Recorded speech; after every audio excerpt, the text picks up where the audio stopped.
خوش آمدید۔ اسلام آباد سے وایا سیٹلائٹ ہمارے ساتھ رابطے میں ہیں سابق سپریم کورٹ بار کے سربراہ جسٹس ریٹائرڈ طارق محمود صاحب۔ جسٹس صاحب السلام علیکم۔ وعلیکم السلام۔ اور لاہور اسٹوڈیو میں ہمارے ساتھ تشریف رکھتے ہیں آئینی ماہر، آپ بھی سپریم کورٹ بار کے سابق سربراہ ہیں، اور ممتاز دانشور عابد حسن منٹو صاحب۔ السلام علیکم منٹو صاحب۔ منٹو صاحب فرمائیے، بحث کا آغاز کرنے سے پہلے سب سے پہلے تو آپ یہ بتائیں کہ آپ سپریم کورٹ کا یہ حق تسلیم کرتے ہیں کہ وہ جوڈیشل ریویو کسی بھی آئینی ترمیم میں کر سکتی ہے؟ دیکھیے، جوڈیشل ریویو کا اختیار جو ہے وہ سپریم کورٹ کو آئین نے دیا ہوا ہے، اس لیے میرا ماننے یا نہ ماننے سے تو کوئی فرق نہیں پڑتا،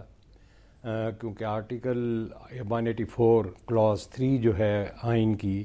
اس میں ان کو اختیار ہے کہ جو بھی حدود متعین کر دیے ہیں آرٹیکل 184 کلاس 3 نے، اس کے مطابق وہ جوڈیشل ریویو کر سکتے ہیں۔ جوڈیشل ریویو وہ انتظامی احکامات کا بھی کر سکتے ہیں،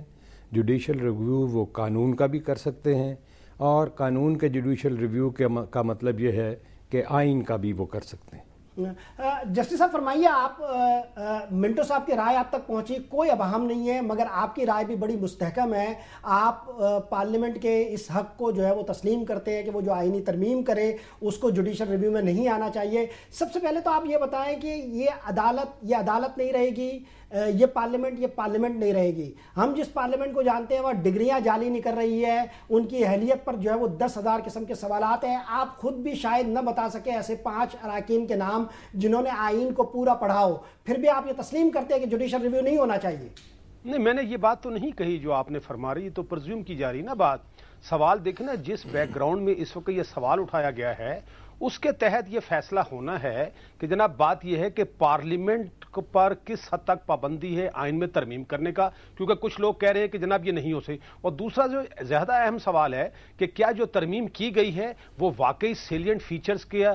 سے کنفلکٹنگ ہے، اور کیا واقعی پاکستان کی جو جوڈیشل ہسٹری ہے وہ آج تک کوئی اس قسم کا کوئی پرنسپل جو ہے پریکٹیکلی تھا یا نہیں تھا۔ بحث تو اس حوالے سے، کیونکہ دیکھیں نا اس وقت تو جو جس پر زیادہ اعتراض کیا جا رہا ہے وہ تو صرف اس بات کا اعتراض کیا جا رہا ہے کہ جو ججز کی اپوائنٹمنٹ کا ایک طریقہ کار جو ہے وضع کرنے کی کوشش کی گئی ہے، وہ کہتے ہیں یہ نہیں ہو سکتا، اور وہ کہہ یہ رہے ہیں کہ یہ جو ہے اس سے جو ہے سارا سٹرکچر تباہ ہو گیا ہے۔ بحث تو اس بات پر ہو رہی ہے۔ جیسے صاحب آپ کی قطع کلامی ہو رہی ہے، آپ کا نقطہ پہنچا، یہ فرمائیے، آپ نے کہا کہ سیلینٹ فیچرز کو اگر جو ہے وہ متاثر کر رہی ہو تو ہم اس آئینی ترمیم پر بات کریں گے۔ کیا آپ سمجھتے ہیں کہ جو سیلینٹ فیچرز ہیں وہ متاثر ہو رہے ہیں اس ترمیم سے؟ سیلینٹ فیچر کی جو انڈرسٹینڈنگ ہماری ہے وہ یہ ہے کہ 5 وہ بنیادی نکات ہیں جس میں آزاد عدلیہ شامل ہے۔ دیکھیں میں آپ کو بات بتاؤں، یہ جو آئیڈینٹیفائی کی نا سیلینٹ فیچر، یہ بھی جو ہے نا عدلیہ ہی نے ڈیفائن کیے ہوئے ہیں، لیکن دوسری بات جو زیادہ اہم ہے کہ آج تک جتنے بھی مثال کے طور پر یہ کیسز ہوئے تو انہوں نے کہیں جو ہے انٹرفیئر نہیں کیا، بلکہ میں اس کو ایک بہت آپ کو مثال دوں، بڑی شاکنگ بھی ہو سکتی ہے کچھ لوگوں کے لیے، کہ دیکھیں جس وقت مثال کے طور پر ظفر علی شاہ کا کیس آیا تو انہوں نے از خود جو ہے مشرف صاحب کو آئین میں ترمیم کرنے کا اختیار دے دیا، لیکن ساتھ انہوں نے قدغن لگا دی کہ یہ سیلینٹ فیچر ہے، اس میں آپ انٹرفیئر نہیں کریں گے۔ بعد میں اس نے سارے آئین کو تباہ و برباد کر کے رکھ دیا، اور جب لائر فورمز کے کیس میں وہ گئے اور انہوں نے کہا جی دیکھیں ہمارا استدلال تو یہ ہے کہ آپ کو تو آئین میں ترمیم کرنے کا جو وہ خود اختیار نہیں تھا تو دوسروں کو کیسے دے سکتے تھے، لیکن اس کنٹروورسی میں پڑے بغیر ہم یہ کہتے ہیں کہ آپ کی ججمنٹ کے مطابق جو ہے اس کو یہاں انٹرفیئر نہیں کرنا چاہیے تھا، لیکن اس نے تو یہاں بھی انٹرفیئر کر دیا اور آئین کا حلیہ بگاڑ دیا۔ لیکن سپریم کورٹ نے کہا کہ یہ جو ہے یہ پبلک ڈومین کی بات ہے، یہ لوگ اس کا فیصلہ کریں،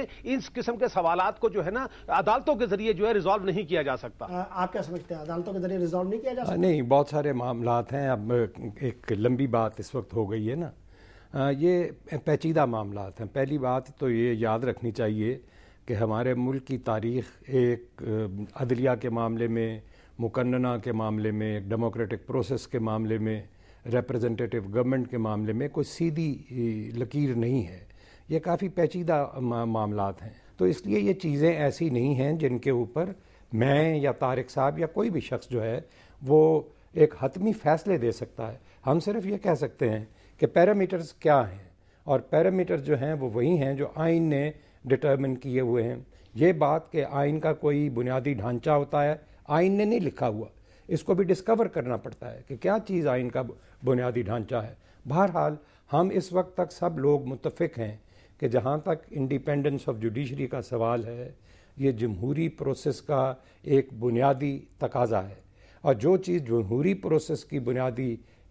شق ہوگی وہ ایک ڈیموکریٹک کانسٹیٹیوشن کے بنیادی ڈھانچے کا حصہ ہوگی۔ اس لیے عدلیہ کی آزادی تک ہی ہم اپنے آپ کو اس وقت محدود رکھتے ہیں کہ یہ ہر اس آئین کا جو پارلیمنٹری ڈیموکریسی وضع کرتا ہے، چیکس اینڈ بیلنسز وضع کرتا ہے، اس میں عدلیہ کی آزادی ایک بنیادی ستون ہے، اور اسی کے اوپر ڈیموکریٹک انسٹیٹیوشنز کھڑی ہوتی ہیں۔ اس ایشو کو ایگزامن کرنے کا حق سپریم کورٹ کو موجود ہے۔ اس موضوع پر گفتگو کا سلسلہ جاری رہے گا، اسی نقطے سے بحث کو آگے بڑھائیں گے، مگر وقت ہوا ہے ایک وقفے کا، حاضر ہوتے ہیں ایک وقفے کے بعد۔